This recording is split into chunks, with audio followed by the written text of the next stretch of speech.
Hello students, welcome back to our online class. Take out your textbook of English and open your textbook at page number 64. Our today's lesson is 3.4 Sushruta. What's the name? Sushruta. A peep into the past. म्हणजे चला थोडं past मध्ये डोकावून बघूया. याचा part 1 आहे आणि part 2 आहे. Now let's start. Sushruta was indeed a bright student of veterinary medicine. Sushruta हा व्हेटरनरी मेडिसिन मधला एक काय होता, ब्राइट स्टुडंट होता. तर what is mean by veterinary medicines? Veterinary means ज्या मेडिसिन मध्ये किंवा ज्या फील्ड मध्ये प्राण्यांवर उपचार केले जातात त्याला काय म्हणतात, व्हेटरनरी असं म्हणतात. His teacher Shalihotra once decided to test him. त्याचे टीचर होते शालिहोत्रा. त्यांनी ठरवलं की आपण काय करायचं, एकदा याची टेस्ट घ्यायची.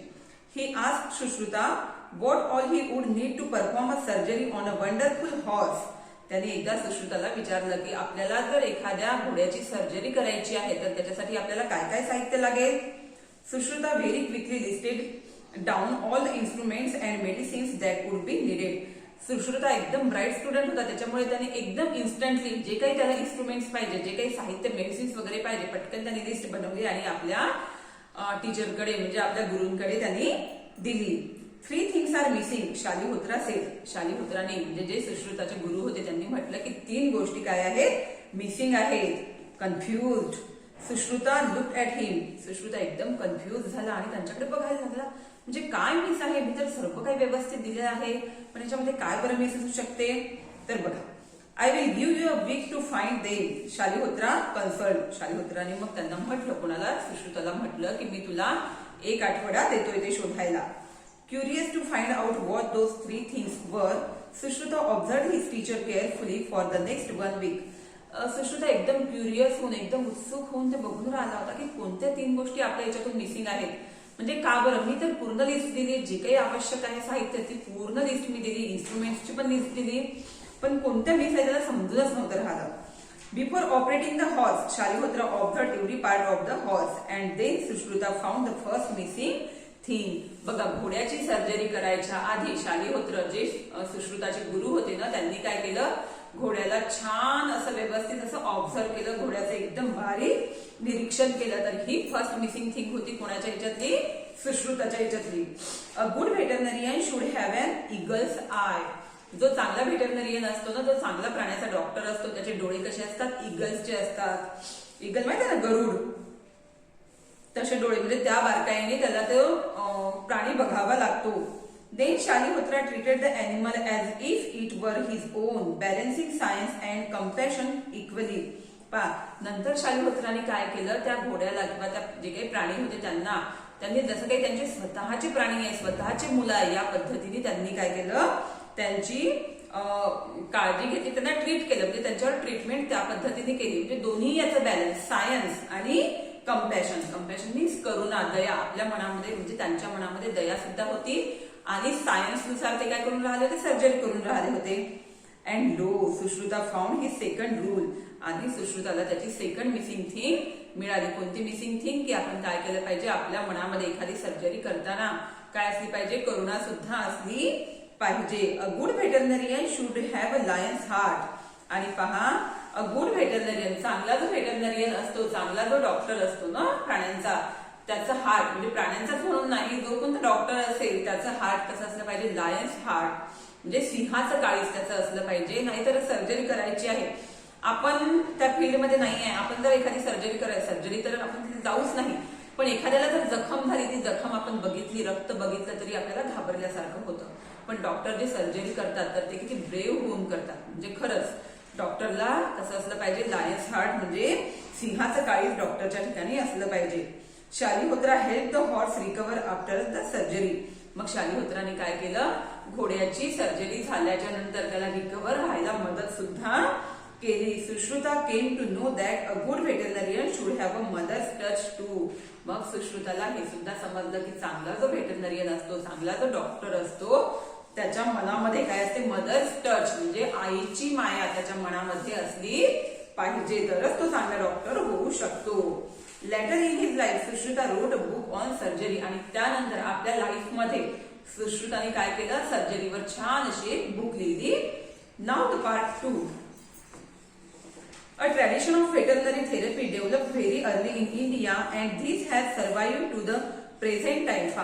व्हेटरनरी थेरपीची जी ट्रॅडिशन आहे, भारतातली जी परंपरा आहे, ती अतिशय आधीपासून म्हणजे पौराणिक काळापासूनच भारतामध्ये उदयास आली आणि ती प्रेझेंट टाइम मध्ये सुद्धा अस्तित्वात आहे. म्हणजे प्राण्यांवर उपचार आजही केले जातात. Based on the Ayurveda, Indian veterinary medicine is known for its specialised literature which provides information on ancient methods of preventing and treating diseases of animals. Based on the Ayurveda medicine. आयुर्वेदावर आधारित भारतामध्ये पौराणिक काळामध्ये काय केले जात होते, प्राण्यांवर उपचार केले जात होते. आयुर्वेदामध्ये जे जे काही औषधी, ज्या औषधी उपलब्ध असतील त्या औषधींचा वापर करून प्राण्यांवर तेव्हाच्या काळामध्ये उपचार केल्या जात होते. म्हणजे कुठलाही प्राण्यांचा डिसीज असो, कुठलाही कठीण असा आजार असो, त्यावर उपचार केले जात होते. Some of these treatments little known outside India are still practiced today. आणि यातल्या काही ट्रीटमेंट्स भारताच्या बाहेर आज सुद्धा प्रॅक्टिस केल्या जात आहे. म्हणजे भारताच्या बाहेर आजही प्राण्यांवर ते उपचार केले जात आहे. म्हणजे पौराणिक भारतामध्ये जे उपचार प्राण्यांवर केले जात होते ते उपचार आजही भारताबाहेर केले जात आहे. The oldest existing veterinary text from India is a treatise entitled अश्व आयुर्वेदा सिद्धांता. भारतातलं सर्वात जुनं जर काही ते लिखाण असेल म्हणजे व्हेटरनरी टेक्स्ट, व्हेटरनरीवर प्राण्यांच्या उपचारांवर लिहिलेलं काही एखादं पुस्तक असेल तर ते पुस्तक कोणतं आहे, ट्रीटस इंटायटल्ड अश्व आयुर्वेदा सिद्धांत. अश्व आयुर्वेद सिद्धांत असं म्हणू त्याला आपण मराठीत. अश्व आयुर्वेद सिद्धांत हे बुक लिहिली आहे आणि या बुकमध्ये प्राण्यांवर उपचार कसे केले जातात ही सर्व माहिती दिलेली आहे.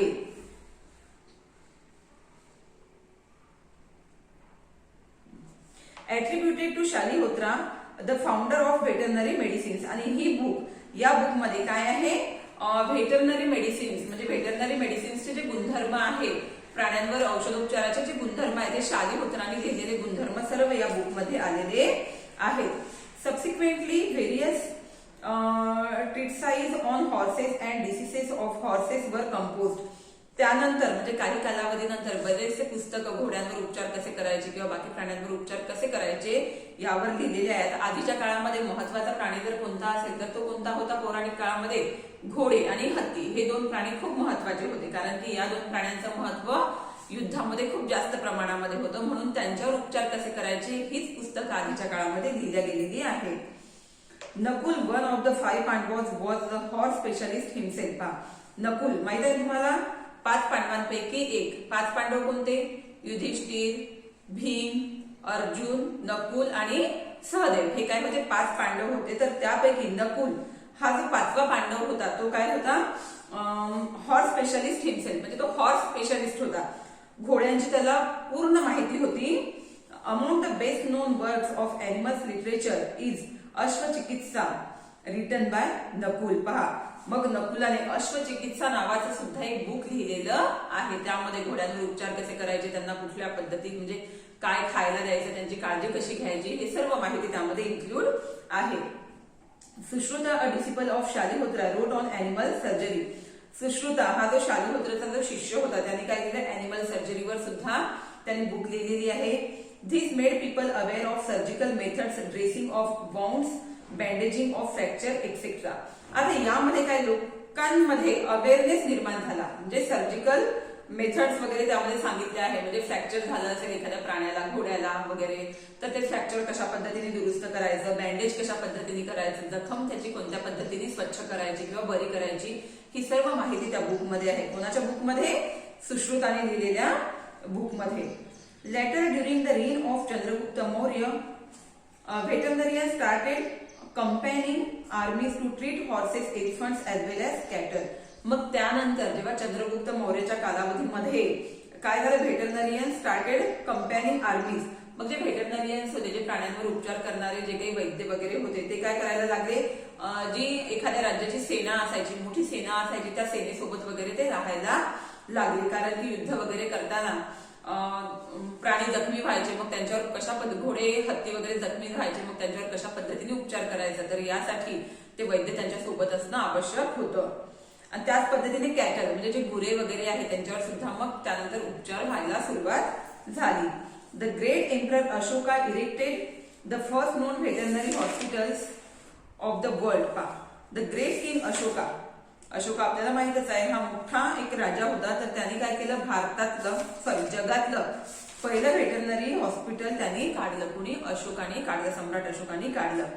ही arranged cultivation of herbal medicines for men and animals in his empire and adjoining kingdoms. अशोकाने काय केलं, अशा पद्धतीच्या वनस्पती, ज्या आयुर्वेदिकच्या काही वनस्पती आहे आणि त्या वनस्पती आपल्यासाठी फायदेशीर ठरू शकतात, तर त्या वनस्पतीची शेती करायला त्यांनी सुरुवात केली. आणि फक्त आपल्या साम्राज्यामध्ये नाही, तर आजूबाजूचे जे राजे होते त्या राजांना सुद्धा त्यांनी त्या वनस्पतीचं महत्व पटवून दिलं आणि त्या वनस्पती मग उगवल्या जाऊ लागल्या. Giving the animals general tonics and stimulants was practice in order to insure good mental and physical health. पहा, मग giving the animals general tonics, एनिमल्सला जनरल टॉनिक्स सुद्धा दिले जाऊ लागले. म्हणजे आता टॉनिक्स तर फक्त माणसंच घेतात, हो की नाही, आपण घेतो ना टॉनिक. तर आपल्यालाच नाही, तर आधीच्या काळामध्ये, अशोकाच्या काळामध्ये प्राण्यांना सुद्धा टॉनिक्स देत होते. त्या टॉनिक्सच्या माध्यमातून त्यांची फिजिकल हेल्थ आणि मेंटल हेल्थ सुद्धा कशी राहत होती, चांगली राहत होती. Prevention of the appearance of diseases was also given importance. Prevention of the appearance of the diseases, जे डिसीसेस होतात तर त्यांचं प्रिव्हेन्शन, आपण म्हणतो ना prevention is better than cure. तर प्रिव्हेन्शन म्हणजे आधीच उपचार, प्राण्यांना कुठलाही आजार होऊ नये म्हणून आधीच त्यांच्यावर योग्य पद्धतीचे उपचार केल्या जात होते, योग्य पद्धतीची त्यांची काळजी घेतल्या जात होती. त्याला सुद्धा त्या काळात महत्व होतं. Cleanliness of animals, maintenance of stalls and stables, quality of food, disadvantages of overfeeding were looked after. त्या काळामध्ये क्लिनलीनेस ऑफ एनिमल्स म्हणजे प्राण्यांची स्वच्छता राखणं खूप महत्वाचं असते. त्याच पद्धतीने maintenance of stalls and stables. आता स्टॉल्स म्हणजे जिथे कॅटल्स राहतात त्याला आपण स्टॉल्स म्हणतो आणि जिथे हॉर्सेस राहतात त्याला आपण स्टेबल म्हणतो. तर स्टॉल्स आणि स्टेबलची म्हणजे जास्तीत जास्त काळजी घेणे, त्यांना स्वच्छ ठेवणे. त्याच पद्धतीने क्वालिटी ऑफ फूड, फूडची क्वालिटी सुद्धा एकदम बेस्ट असली पाहिजे. डिसएडव्हान्टेजेस ऑफ ओव्हरफीडिंग, तर फूड जेवढं पाहिजे बरोबर तेवढंच द्यायचं, जास्त खायला द्यायचं नाही. ओव्हरफीडिंग म्हणजे जास्त जर खायला दिलं तर त्याचे सुद्धा डिसएडव्हान्टेजेस होतात. जसं माणसाने जर जास्त खाल्लं तर त्याचे डिसएडव्हान्टेजेस होतात, त्याच पद्धतीने प्राण्यांनी जर जास्त खाल्लं तर त्याचे सुद्धा काही डिसएडव्हान्टेजेस होतात, काही वाईट परिणाम होतात. तर या सर्व गोष्टी त्या काळामध्ये बघितल्या जाऊ लागल्या. Utilisation of animals by products was also done wisely by our ancestors. Utilisation of animals, प्राण्यांचा जो उपयोग, प्राण्यांचा योग्य पद्धतीने उपयोग कसा करून घ्यायचा हे सुद्धा आपले जे अँसेस्टर्स होते म्हणजे जे आपले पूर्वज होते त्यांनी योग्य पद्धतीने समजून घेतलं होतं. तर बघा ते कशा पद्धतीने उपयोग करून घेत होते. Conversion of milk into butter, ghee, curd, khoa etcetera. आता दूध आहे पण दुधाचं कन्व्हर्शन ते कशामध्ये करायचे, बटरमध्ये करायचे, घी मध्ये करायचे, कर्ड मध्ये करायचे आणि खोवामध्ये सुद्धा करायचे. ते आपण आज पण करतो. Etcetera was a common practice and still is. म्हणजे आजही आपण म्हणजे हे प्रकार आजही आपण करतोच. Chicken was utilise for its meat while sheep was utilise for its wool. आता चिकन म्हणजे हेन्स, कॉक यांचा उपयोग कशासाठी करत होते, खाण्यासाठी करत होते. त्यांचं मांस ते खात होते. त्याच पद्धतीने शीप पासून ऊल बनवत होते. काय बनवत होते, ऊल बनवत होते. आज सुद्धा शीप पासून आपण ऊल बनवतो आणि त्याचा उपयोग आपण विंटरमध्ये घालणाऱ्या कपड्यांसाठी करतो. Although India has always had immense knowledge in the field of veterinary sciences, it is not chosen as a career by many due to a lack of awareness. पहा, भारतामध्ये व्हेटरनरी सायन्सचं म्हणजे हे जे प्राणीविषयक जे काही शास्त्र आहे त्याचं नॉलेज भरपूर प्रमाणामध्ये जरी असलं तरी पण भारतातले बरेचसे स्टुडंट्स म्हणा किंवा व्यक्ती, मुलं याला करिअर म्हणून चूज करत नाही, करिअर ते घेत नाही, अवेअरनेस नाही आहे त्याविषयी. Being on agriculture based country, today India needs more veterinarians who empathize with animals and give their 100% to the profession. आपला देश हा शेतीप्रधान देश आहे. शेतीप्रधान देश असल्यामुळे आपल्या देशाला जास्तीत जास्त व्हेटरनरियन्सची गरज आहे, म्हणजे प्राण्यांच्या डॉक्टरची गरज आहे. आता घोडे जरी जास्त राहिले नसले तरी पण कॅटल्स खूप जास्त प्रमाणामध्ये आहे. बैल, गाई वगैरे यांचा उपयोग आपल्याला आजही चांगल्या प्रमाणामध्ये होतो. शीपचा वगैरे उपयोग. तर जास्तीत जास्त लोकांनी याविषयी काय केलं पाहिजे, म्हणजे सहानुभूती दाखवून, प्राण्यांविषयी सहानुभूती दाखवून जास्तीत जास्त मुलांनी ऍज अ करिअर व्हेटरनरीला चूज केलं पाहिजे.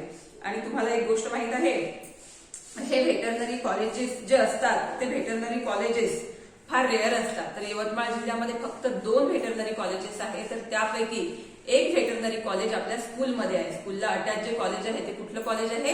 व्हेटरनरी कॉलेज आहे. आणि एक कॉलेज दिग्रसला आहे. आणि आपल्याकडे 100चा कोटा फुल होतो दरवर्षी आणि ऍडमिशन्स वापस जातात. तर तुमच्या आजूबाजूला जर कोणी असेल तर तुम्ही त्यांना पण सांगू शकतात की बेस्ट व्हेटरनरी कॉलेज कुठे आहे? आमच्या स्कूलला अटॅच आहे. सो समजला तुम्हाला हा लेसन? थँक्यू.